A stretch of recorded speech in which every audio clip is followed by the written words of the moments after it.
সূরা মায়েদা ৪৯ নং আয়াতে কারিমা আল্লাহ তাআলা বলছেন, নবী ওয়াহযারুহুম, সতর্ক থাকা লাগবে, আইয়াফতিনুকা আন বাদি মা আনজালাল্লাহু ইলাইক, কাফেররা যেন কিছু ঢুকায় দিতে না পারে।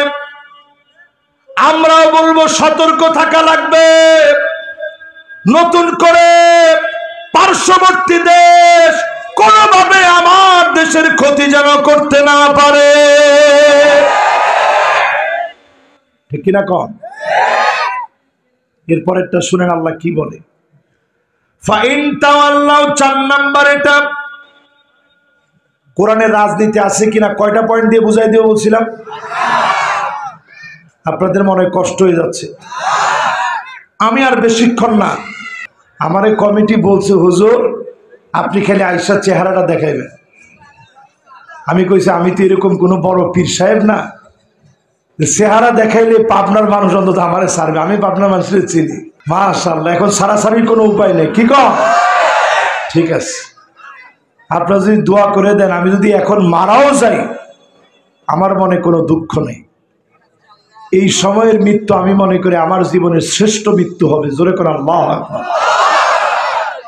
ফাইন তাওয়াল্লাউ, নবী এর পরেও যদি কেউ ঘাড় ঘুরায় নেয়, বলে কোরআনে রাজনীতি নাই, ফালাম, আপনি জানায়া দেন, আপনি জেনে রাখেন, ফালাম আন্নাল্লাহ, আল্লাহ রাব্বুল আলামিন কোরআনুল কারীমের ভিতরে বলেন, ফাইন তাওয়াল্লাউ ফালাম আন্নামা ইউরিদুল্লাহু আইয়ুসিবাহুম বিবাদি যুনুবিহিম, যদি এর পরেও ঘাটতেরামি করে অচিরেই আপনি জানায়া দেন আযাব দিয়ে যিনি পাকড়াও করবেন তিনি কে।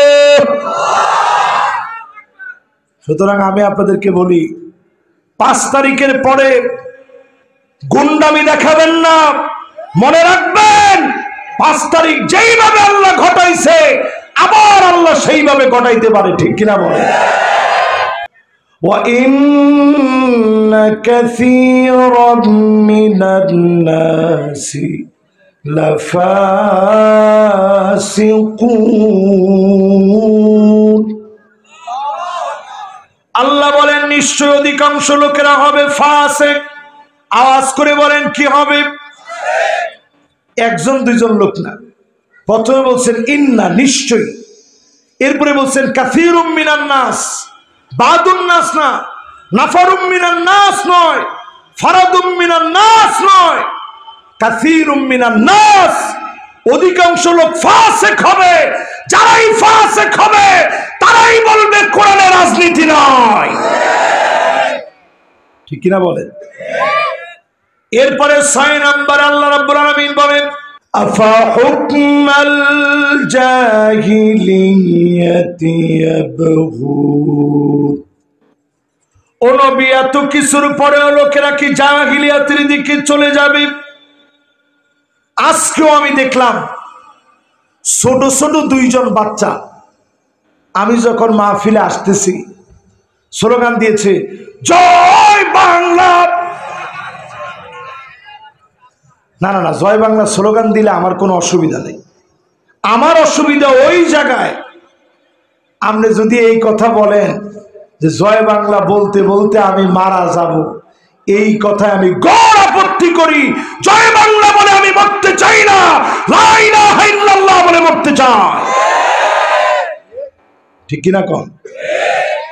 বাংলাদেশে সিয়াসিত্তা ফরুন্না বেডি আপনারা দেখছেন না, উনি জয় বাংলা কইতে কইতে মরতে চায়। 70-80 রাকাত তাহাজ্জুদ পড়া ব্যক্তি জয় বাংলা বলতে বলতে নাকি উনি মরবে। আমরা কিন্তু জয় বাংলা বলে মরতে চাই না, আমরা লা ইলাহা ইল্লাল্লাহ বলে মরতে চাই। ঠিক কিনা বলে? এরপরে আল্লাহ রাব্বুল আলামিন বলেন, ওয়ামান আহসানু মিনাল্লাহি হুকমা, আল্লাহর হুকুমের চাইতে সুন্দর তোমার কোন হুকুম হতে পারে না। জোরে বলেন আল্লাহু আকবার। 8 নম্বরে আল্লাহ কি বলে একটু শুনেন। আপনি কোরআনের ভিতরে রাজনীতি খুঁজে পান না। আল্লাহ বলেন লিকওমি ইউকিনুন, এই দিকে সবাই আসবে না, কোরআনের বিচার সবাই কায়েম করবে না, দিনের জন্য সবাই মার খাবে না, জমিনে রক্ত দিবে না, দিবে তো তারা লিকওমি ইউকিনুন, প্রবল বিশ্বাসী যারা হবে তারাই কেবল জীবন দিবে, তাদেরকে দিয়ে যিনি জমিনের দিন কায়েম করে দিবেন তিনি কে? এক নাম্বার জন নাম কি? আর জোরে জোরে হলো না। রমজান আসার আগে শিরিক ছেড়ে দেন। 3 নম্বরে জালেম, জোরে বলেন 3 নম্বরে কি? এরকম করে কইেন না, এরকম করে কইলে কষ্ট লাগে না? যারা অনেকেও আজ শুনতে আসছে ওই দলের লোকজনও তো আসছে না? তা আমরা সবাই তো মুসলমান, বাংলাদেশের নাগরিক। আমি সবার প্রতি উদাত্ত আহ্বান জানাই, জুলুম যা করছেন মানুষের হাত ধরে মাফ চেয়ে নেন। যদি মানুষে মাফ না করে আল্লাহর আদালতে সেদিন মাফ পাবেন না। ক্ষমতা আছে বলে আপনি থাপ্পড় দিলেন, আপনি লিখে রাখেন উহুদ পরিমাণ থাপ্পড় আপনার জন্য অপেক্ষা আছে। যিনি আপনাকে দুনিয়ার ভিতরে দেখায় দিবেন 16 বছর কি দাপটে দেশ চালাইল, একটা শব্দ নাই, পালায় যখন গিয়েছে 40 মিনিট সময় তারা পায় না। কোনোভাবে আল্লাহ ছেড়ে দেন না, কিছুদিনের ছাড় দেন। 16 বছর আল্লাহর কাছে কদ্দুর একটু হিসাব করেন। কাআন্নাহুম ইয়াওমা ইয়ারাউনাহা লাম ইয়ালবাসু ইল্লা আশিয়াতান আও দুহাহা। অন্য আয়াতের ভিতরে আল্লাহ বলেন কাআলফি সানাতিন মিম্মা তাউদ্দুন। দুনিয়ার জীবনে 1 দিন 2 দিন 3 দিন করে গণে 365 দিন 1 বছর হবে। এইভাবে 1000 বছর গেলে আল্লাহর সামনে মাত্র 1 দিন যাবে। আওয়াজ করে বলেন কয় দিন? 1000 বছরে যদি 1 দিন হয় 16 বছর সমান সমান ক্যালকুলেট করেন আপনি, আপনি দেখবেন কয়েক সেকেন্ড মাত্র জালেমরা ক্ষমতায় ছিল। যিনি কয়েক সেকেন্ড পরে উঠায় নিছেন তিনি কে? তাইলে এই যে লাইলাতুল কদর আসতেছে, লাইলাতুল বারাআত আসতেছে, তাহলে আবার একটু বলেন 1 নাম্বারটা কি, 2 নাম্বারটা কি, 3 নাম্বারটা কি, 4 নাম্বার শুনেন আমার ভাইয়েরা, মুশাহিন। যেই লোকটা হিংসা করে, বিদ্বেষ করে, এরকম লোক আছে না নাই? বিশেষ করে আজকের মাহফিলে ভালো করে বুঝাই দিই। ছোট একটা বাচ্চারে দেখছেন সুন্দর তেলাওয়াত করছে, আপনি করেন ও মাই গড কি তেলাওয়াত। আপনি তার যে কি বড় ক্ষতি করলেন আপনারা নিজে জানেন না। কশিন কালো মানুষের বাচ্চারে দেখে এরকম বলেন না। কিছু লোক আছেই আরেকজনের লাউয়ের গাছের পাশ দিয়ে যাওয়ার সময় কয় আরে বাপরে বাপ এত বড় লাউ। পরের দিন আপনি গিয়ে দেখবেন লাউয়ের ভিতরে ফোঁড়া ধরে গেছে, পোকা ধরে গেছে। এরকম লোক আছে না নাই? আল্লাহর নবী বলেন আল আইনু হাক্কুন, চোখ লাগা এটা সত্য। চোখ লাগার আলামত কি? মাথা দেখবেন ভার হয়ে গেছে, শরীর ঝিমঝিম লাগে, বারবার হাই উঠে, দুশ্চিন্তায় পড়ে গেছেন, হঠাৎ করে কি যেন আপনার কাছে হারিয়ে গেছে এরকম মনে হবে। ঘুমের ভিতরে আপনি দুঃস্বপ্ন দেখবেন, এগুলো নজর লাগার আলামত। যার কাছ থেকে নজর লাগছে বলে মনে হয় আপনি একটু পানি পড়া নিয়ে নেন, তাহলে বলেন ভাই আপনি একটু ফু দিয়ে দেন এখানে, এরপরে সেটা আপনি খাবেন। কেউ কাউকে চোখ লাগাবেন না।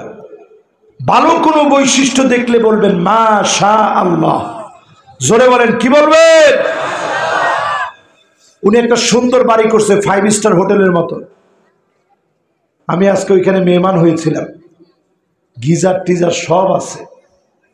এখন আপনি যদি বদদোয়া দেন আর চোখ লাগান, আল্লাহ দিছো খালি তারে, তুমি কি আমারে দেখো না? এটার নাম হিংসুক। এই হিংসুকরে যিনি মাফ করেন না তিনি কে? কিন্তু আপনি যদি দোয়া করার সময় বলেন আল্লাহ সর্দার সাহেব যেমন দিছ আরো দিও, ওনার নাম সর্দার সাহেব না, ইউসুফ আলী সর্দার সাহেব, আল্লাহ সর্দার সাহেব যেমন দিছ আরো দিও, বাড়ি একটা দিছ আরো একটা দিও, সন্তানাদি দিছ আল্লাহ সন্তানাদিদেরকে মানুষের মতো মানুষ বানায় দিও, ওনার ভাইদেরকে কবুল করে নিও। এই যে যখন আপনি দোয়াটা করছেন হিংসা থেকে আপনি পবিত্র হয়েছেন, ফেরেশতারা অনুরূপ দোয়া আপনার জন্য করবে, যিনি কবুল করে নেবেন তিনি কে? তাইলে এই রাতগুলাতে মাপ পায় না হিংসুক, জোরে কোন কে? শেষের 5টা বিষয় পাবনায় কোনো মাহফিলে বলতে পারিনি, গতবার ট্রাস্টেও বলতে পারিনি, এবার আজকে বলবো ইনশাল্লাহ। বলেন 5 নম্বরে প্রিয় ভাইরা, আল্লাহ নবী বিশ্ব নবী জানায় গেলেন এই রাত্রিতে ক্ষমা পাবে না মুদমিনুল খামর, রমজান আসলেও মাপ পাবে না যেই লোকটা মদ খাবে প্রতিনিয়ত, ফেন্সিডিল খাবে প্রতিনিয়ত, ইয়াবা খাবে প্রতিনিয়ত, এগুলোর ব্যবসার সঙ্গে জড়িত থাকবে, এমন লোকদেরকে যিনি মাফ করবেন না, ক্ষমা করবেন না, তিনি কে? এবার এই জমিনের ভিতরে সম্ভাবনাময়ী 5টা শাসন নিয়ে বলবো। আল্লাহর নবী বলে গেছেন তোমরা 5টা শাসন দেখবা, জোরে কোন কয়টা? 1 নাম্বার তাকুনুন নাবুওয়া ফীকুম মা শাআল্লাহ, জমিনের ভিতরে নবুয়তের শাসন চলবে। নবীজির 23 বছরের জীবন দেখেন, আল্লাহর নবী মাজলুম অবস্থায় দাওয়াত দিয়েছেন, ক্ষমতা পাওয়ার পরে শাসন করেছেন। নবীজি জানায় দিয়ে গেলেন নবুয়তের শাসন চলবে, এরপরে যিনি উঠায় নিবেন তিনি কে? নবুয়তের শাসন শেষ হয়ে যাবে। দুনিয়াতে আমি নবুয়ত দেখি নাই, আপনারা দেখছেন? নবীজিরা আপনারা পাইছেন? পাইনি। 2 নম্বর আল্লাহর নবী বলেন সুম্মা তাকুনুল খিলাফা আলা মিনহাজি নবুয়তি, নবুয়তের পরে খিলাফত আসবে। আওয়াজ করে বলেন কি আসবে? এই পৃথিবীতে শাসন আসবে কয়টা? সবাই বলেন কয়টা? 1 নাম্বার শাসনের নাম নবুয়ত, জোরে বলেন কি? নবুয়তের পরে শাসনের নাম খিলাফত, বলেন কি? 32 বছর 6 মাস এই জমিনে খেলাফত চলছে। আবু বকর, ওমর, উসমান, আলী রাদিয়াল্লাহু আনহুম ওয়া আরদাহুম এই জমিনকে শাসন করেছে। 1 টাকার দুর্নীতি 32 বছর 6 মাসে কেউ প্রমাণ করতে পারে নাই, জোরে করে আল্লাহু আকবার। চলে গেছে 32 বছর 6 মাস, আল্লাহ পাক উঠায় নিলেন খিলাফত। সুম্মা তাকুনু মুলকান আদান, এরপরে জমিনে আসলো রাজতন্ত্র, রাজার ছেলে রাজা হবে। এই জমিনের ভিতরে রাজতন্ত্র আছে, জমিনকে 1000 বছর শাসন করেছে। উমাইয়া, আব্বাসি, মামালুকি, তাতারি, এমন কি তাকায় দেখেন ওসমানী শাসন দুনিয়ার ভিতরে চলেছে। এরপরে যিনি উঠায় নিছেন তিনি কে? 1000 বছর পরে আল্লাহ উঠায় নিছেন। শেষ 3 নাম্বার শাসন। 4 নাম্বার শাসন নবীজি পাক জবানে বলে গেছেন সুম্মা তাকুনু মুলুকান জাবারিয়া মা শা আল্লাহ আন তাকুন সুম্মা ইয়ারফাউহা আল্লাহ, এরপরে এই জমিনের বুকে আল্লাহ রাব্বুল আলামিন স্বৈরাচারীদেরকে দেখাবেন, স্বৈরাচারীদেরকে উঠায় নেবেন। টাকা দেখে স্বৈরাচারীদেরকে এমন ভাবে উঠায় নিয়েছে, নাম নেওয়ার মতো এখন আর কেউ নাই। ঠিক কিনা কোন? শুধু বাংলাদেশে নয়, 5 আগস্টে বাংলাদেশে শুরু হয়েছে, 8 ডিসেম্বর সিরিয়ার ভিতরে বিজয় হয়েছে। দুনিয়ার দিকে তাকায় দেখেন, লস অ্যাঞ্জেলেস জ্বলতেছে, লাস ভেগাস আতঙ্কের মধ্যে পড়ে গেছে, ইউরোপ নিজেরা ভয় পাচ্ছে, সৌদি আরবের ভিতরে বন্যা হচ্ছে, দুবাইয়ের ভিতরে ভয়াবহ অবস্থা হবে। যারা ফিলিস্তিনের মুসলমানদের দিকে তাকায় নাই, আল্লাহ তাদেরকে শিক্ষা দিয়ে ছাড়বে। ঠিক কিনা বলে? ও মুসলমান, হিসাব মিলান। বাংলাদেশ দিয়ে আল্লাহ শুরু করলেন জালেমদের পতন, সিরিয়ার ভিতরে গেছে। অচিরে আজকে লিখে রাখেন, মিশরের ভিতরে বিজয় আসতেছে। জোরে কোন আল্লাহু আকবার। নিজের চোখে দেখবেন, তিউনিসিয়া নতুন করে জেগে উঠবে, লিবিয়া নতুন করে জাগবে, লেবাননের ভিতরে জাগরণ হবে, সারা দুনিয়ার ভিতরে কালেমার পতাকা বিপ্লব হয়ে উঠবে। কোন জালেম আটকায় দিতে পারবে না, পারবে না, পারবে না।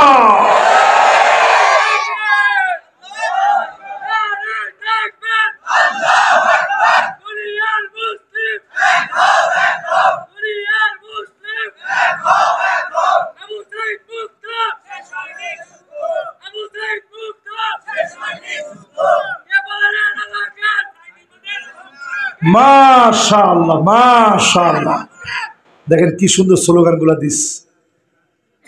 এই স্লোগান গুলা প্রমাণ করে জালেমরা 16 বছর গলার মধ্যে ঠিকই পাড়া দিয়ে রাখছিল, কিন্তু স্লোগান গুলা আমাদের কণ্ঠ থেকে সরাইতে পারে নাই। এজন্যই তারা নারে তাকবীরের স্লোগানকে ভয় পেত। এটা কোনো দলীয় স্লোগান নয়, শাহাদাতের তামান্নার স্লোগান। যেই দল এই স্লোগান দিতে পারে না, মুসলমানদের দল হওয়ার অধিকার রাখে না। নারে তাকবীর স্লোগান দেন। এই যে স্লোগান গুলা দিয়েছে, এদের দলীয় পরিচয়ের চাইতে বড় পরিচয় এরা মুসলিম। ঠিক কিনা বলেন? তাহলে এই পৃথিবীতে শাসন আসবে কয়টা? 5টার 4র্থ নাম্বার শাসন স্বৈরা শাসন। আমরা দেখছি কারে কয় শাসন। এদেশের শ্রেষ্ঠ আলেমদেরকে জেলখানায় রাখা হয়েছে। যে যেমন আল্লাহ তারে এমন ভাবেই ধরেন। এই যে আল্লাহ তারে এমন ভাবে ধরেন, এখনো কিন্তু আজহার সাহেব জেলে আছে। ঠিক না? এখনো যারা জেলে আছে, অনেক আলেম এখনো জেলে আছে।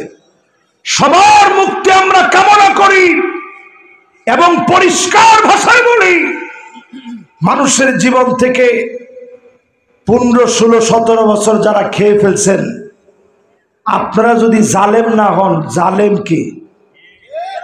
ঠিক কিনা কন? এরপরে 5ম নাম্বার শাসন আসবে, সুম্মা তাকুনু খিলাফাতান আলা মিনহাজি নবুওয়াতিন। এই জমিনের ভিতরে কোরআনের দেখানো পথ অনুযায়ী জমিনের দিন কায়েম হয়ে যাবে। আমি দেখতেছি বাংলাদেশের ভিতরে অচিরেই যেন আল কোরআনের পতাকা উড্ডীন হবে। বলেন আল্লাহু আকবার। অনেকে মনে মনে চিন্তা করতেছেন, হুজুর এখনই তো অল্প কয়টা লোক, কেমনে কি হবে? ইসলামের কোন বিজয়ে সংখ্যা দিয়ে বিজয় আসে নাই। ইয়ারমুকের যুদ্ধে মুসলমানরা ছিল 36,000। জোরে কোন কত হাজার? কাফিররা ছিল 4,40,000। আমাদের চাইতে 12 গুণ বেশি, 4,04,000 বেশি তারা। আমরা মাত্র ৩৬,০০০। খালিদ বিন ওয়ালিদ একটা চিঠি লিখছে, আসলিম তাসলাম, ইসলাম গ্রহণ করো শান্তি পাবা। এই ছোট্ট চিঠিটা লেখার পরে রোমক সম্রাটের পায়ের নিচে মাটি নেই, প্রচন্ড ভয় পেয়ে গেছে। সেই লোকটা সাথে সাথে বলতেছে চীনের সম্রাটের কাছে চিঠি লিখে, ভাই যেমনে হোক তুমি কিছু সৈন্য বাহিনী আমার জন্য পাঠাও, নাইলে খালিদ বিন ওয়ালিদ ৩৬,০০০ সৈন্য নিয়ে আসতেছে। জোরে কোন আল্লাহু আকবার। তারা কত? ৪ লাখ। আমরা কত? মাত্র ৩৬,০০০। চীনের সম্রাট উল্টা উত্তর দিয়েছে, ইন্না কওমান লাউ আরাদু আইয়াখলাল জাবাল লাখালাউ। মুসলমান এমন এক জাতি, মুসলমান যদি পাহাড়কে বলে পাহাড় তুমি জায়গা থেকে সরে দাঁড়াও, পাহাড় জায়গা থেকে সরে যাবে। আল্লাহু আকবার। আমরা সেই সে জাতি ৩৬,০০০ মুসলমান নিয়ে ইয়ারমুকের প্রান্তে যখন গিয়েছে, খালিদ বিন ওয়ালিদের ১৯টা তরবারি ভেঙে গেছে। সেই সময়ের পরাশক্তি রোমকরা পরাজিত হয়েছে। আজও যদি ময়দানে হুঙ্কার ছেড়ে বাতিলের বিপক্ষে দাঁড়াইতে পারেন, ইয়ারমুকের প্রান্তে যেই মালিক বিজয় দিয়েছে, রণাঙ্গনে প্রত্যেকটা জায়গায় বিজয় আসবে। রাজি আছেন? সেই বিজয়ের জন্য যারা রাজি, রমজান সামনে নি, একটা লোক আমরা কৃপণতার পরিচয় দিব না। রমজানে দোয়া কবুল হবে না কয় শ্রেণীর মানুষের? আর সামনে শাসন দেখবেন কয়টা? ৫টার ৪টা শেষ, বাকি আছে কয়টা? শেষ একটা আমরা দেখবো ইনশাল্লাহ। কর এই মাদ্রাসার মাহফিল আপনারা ইনশাআল্লাহ সহযোগিতার হাত বাড়িয়ে যাবেন। মোনাজাতের আগে আপনারা সবাই ইনশাআল্লাহ কিছু না কিছু রমজানকে পাওয়ার জন্য কিছু না কিছু আপনারা দিয়ে যাবেন। ও কোনটা বাদ রয়েছে? ও ৫ নম্বরটা তো বললাম। ৫ নাম্বারটা হচ্ছে কোরআনের শাসন এই জমিনের ভিতরে আসবে। জোরে কোন আল্লাহু আকবার। তো নবীজির হাদিস এটা তো বললাম, আলহামদুলিল্লাহ, এটা দিয়ে শেষ করলাম। সবাই ইনশাআল্লাহ আমরা কিছু কিছু দিয়ে যাব ফিলিস্তিনের মুসলমানদের জন্য। অন্তত আমরা দোয়া করে যাব ইনশাআল্লাহ। আল্লাহ রাব্বুল আলামিনের কাছে আমরা কামনা করব প্রত্যেকটা কথার নূর আল্লাহ যেন আমাদেরকে দান করে দেন। সকলে পড়েন আমিন।